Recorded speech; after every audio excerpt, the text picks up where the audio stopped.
Well, as I have written in my books and various articles, regardless of who was behind the events of 9/11, and I don't find it convincing that 19 Arabs who spent the night in a strip joint down in Florida the night or 2 nights before, drinking and cavorting around, were able to engineer such absolutely flawless air maneuvers with planes that they had supposedly never before flown, and that the NORAD, North American Air Defense, within the first 93 minutes didn't scramble a single F-16 interceptor into the air.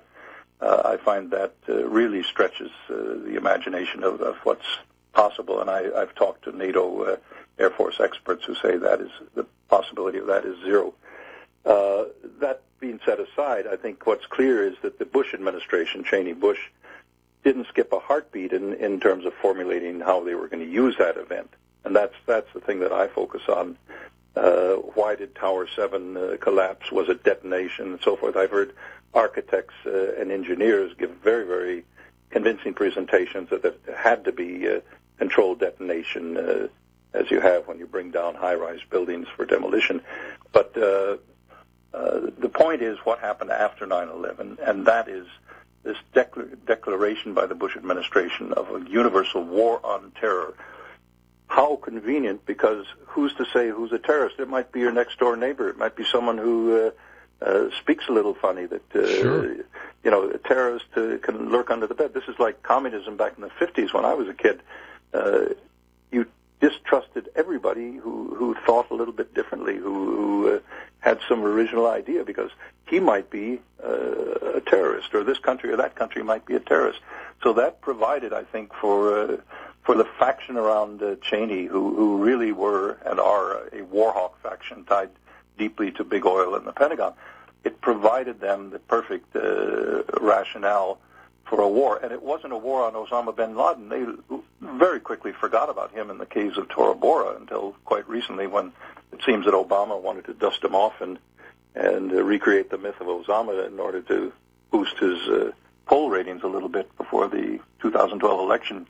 But what's clear is Osama was quickly forgotten about. The American people were in such a state of fear and anxiety, they didn't even realize that the focus shifted to someone who was a declared enemy, opponent of Osama, and that was Saddam Hussein, who never posed a military threat to the United States. So this is plausibly an excuse for simply declaring war against anybody who steps in the way of this larger agenda for what David Rockefeller once referred to as a New World Order.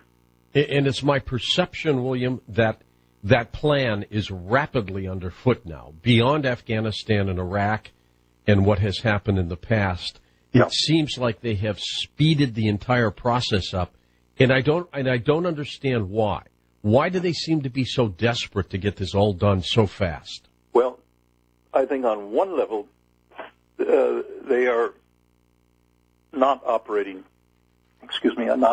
from fundamental strength, but from a fundamental weakness.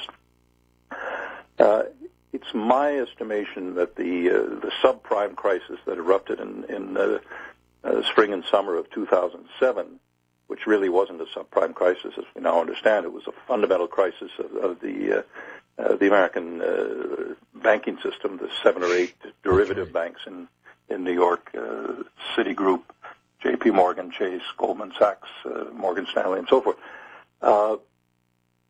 They had counted on the fact that they could have spread this securitization virus worldwide much more thoroughly before the thing blew up in their face. And I think when it blew up in their face, they were confronted with the fact that the European banks, although they have serious problems, the European banks do, from reckless lending, but nothing like the securitization and credit default swap and all these exotic derivative instruments that have hydrogen bombs built into their financial structures.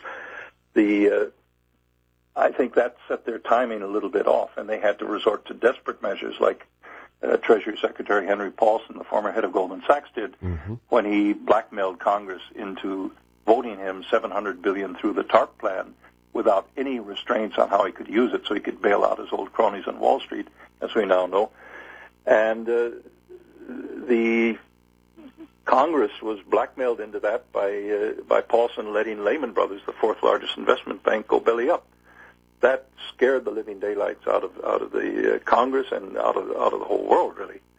But that was the vehicle through which he could get these extraordinary powers to bail out the Wall Street banks, as I call in my most recent book, The Gods of Money, Wall Street and the Death of the American Century. So I think their timing was a little bit disturbed by that. They're trying to recoup. They're trying to now go with this whole destabilization across North Africa and the Middle East, which is part of a long-term plan that they've had to completely militarize the band of the Islamic world, going from Morocco right up through Pakistan and Afghanistan to the borders of China, and cut a swath, really a military swath, right through Central Asia, so that the nightmare of people like Kissinger and Brzezinski would be somehow magically brought under control, namely prevention of an alliance between China, Russia, Central Asia, the Middle East countries, and Europe. Because if that comes to pass, and it's a very natural thing, sure, and that has been in the works over the last 10 years since 9/11, then the ability of the United States to project its power globally becomes dramatically reduced. The ability of these elites, really, I should say. This is not an American agenda. This is an elite agenda. That's right. And most Americans are pitifully ignorant of what's being done to them. And you know, as in hockey, you have this one person on the team, William, called the enforcer. And it's his job to go out there and fight with people to scare the other team. I suspect that our role, the United States' role in this global plan, is to be the enforcer. What do you think? Yeah, I think that's exactly how the elites are using the brains and brawns of the American people to go out there. And Kissinger once said, the soldiers who fight our wars are simply cannon fodder.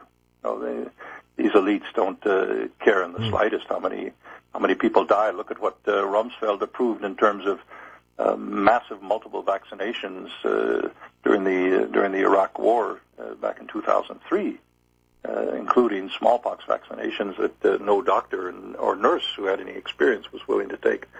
So they treat the soldiers like human guinea pigs. They send them into war theaters where they come back, if they're lucky, half psychotic and a leg shot off, an arm shot off, and dysfunctional for the rest of their lives in many cases. And it's really a human tragedy, because that's what these elites, we're expendable in their eyes. We're just the cannon fodder. And I grew up with a different set of values, frankly. I think every human being is precious. I think you're right. There's no question about it. How would this planet work? How would it react without these elitists? If the elitists were out of the picture, how would this planet evolve, in your opinion, William?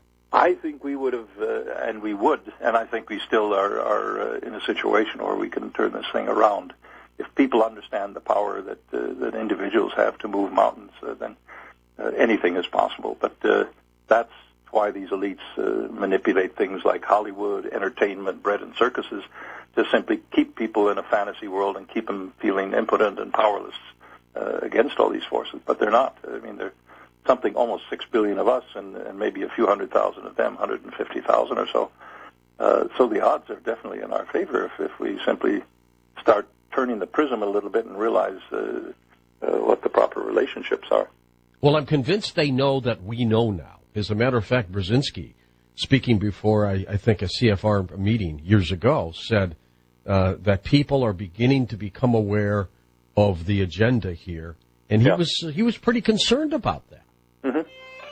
Stay with us, William. We're going to be back with you in just a moment. And by the way, William's website is linked up for you at coasttocoastam.com right now, and his books, they're all listed there as well on his website. We'll be back in a moment.